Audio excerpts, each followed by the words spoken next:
ছাত্র বহিরাগত এনে সন্ত্রাসীদের এনে এই আন্দোলনে হামলা চালিয়েছে। আমরা হামলার তীব্র নিন্দা এবং প্রতিবাদ জানাই এবং শিক্ষার্থীরা অবশ্যই এখানে থেমে থাকবে না, এই হামলার অবশ্যই প্রতিবাদ করতে হবে। এতে ৩০০-র বেশি শিক্ষার্থী আহত হয়। ১৬ই জুলাই ঢাকা, চট্টগ্রাম এবং উত্তরাঞ্চলীয় রংপুরে নিরস্ত্র ছাত্রদের উপর ক্ষমতাসীন সরকারের নেতাকর্মীরা তাদের পেটোয়া বাহিনী পুলিশকে সাথে নিয়ে সাধারণ শিক্ষার্থীদের উপর হামলা চালায়। এতে অন্তত ৬ জন নিহত হয়। এদিন রংপুরে বেগম রোকেয়া বিশ্ববিদ্যালয়ের শিক্ষার্থী আবু সাইদ বুক চিতিয়ে সামনে দাঁড়ালে পুলিশের গুলিতে তার মৃত্যু হয়। মৃত্যুকে নির্ভয়ে আলিঙ্গন করার এই দৃশ্য সামাজিক যোগাযোগ মাধ্যমে ছড়িয়ে পড়লে আন্দোলন অসহযোগের পথে মোড় নেয়।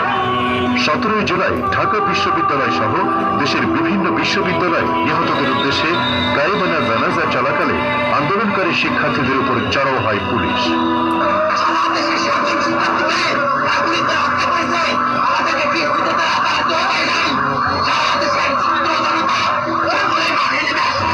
শিক্ষার্থীরা পরদিন থেকে কমপ্লিট শাটডাউন কর্মসূচির ঘোষণা করে। বিশ্ববিদ্যালয় মঞ্জুরি কমিশন সকল বিশ্ববিদ্যালয় বন্ধের ঘোষণা দেয় এবং শিক্ষার্থীদের হল ছাড়তে নির্দেশনা দেয়। এদিন সকল মোবাইল ফোন কোম্পানিকে সব ধরনের ইন্টারনেট সেবা বন্ধ রাখার নির্দেশ দেয় সরকার।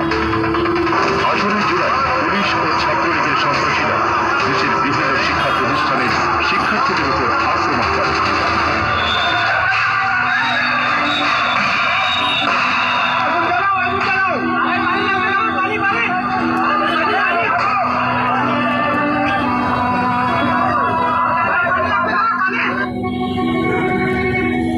পুলিশের গুলিতে এদিন সারা দেশে ২৯ জন শিক্ষার্থী নিহত ও শতাধিক শিক্ষার্থী আহত হয়।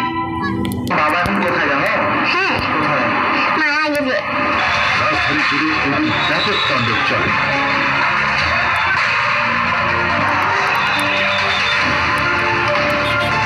১৯শে জুলাই শিক্ষার্থীদের আন্দোলন রোধ করতে ঢাকা মেট্রোপলিটন পুলিশ ঢাকায় অনির্দিষ্টকালের জন্য সব ধরনের সভা সমাবেশ ও মিছিল নিষিদ্ধ ঘোষণা করে।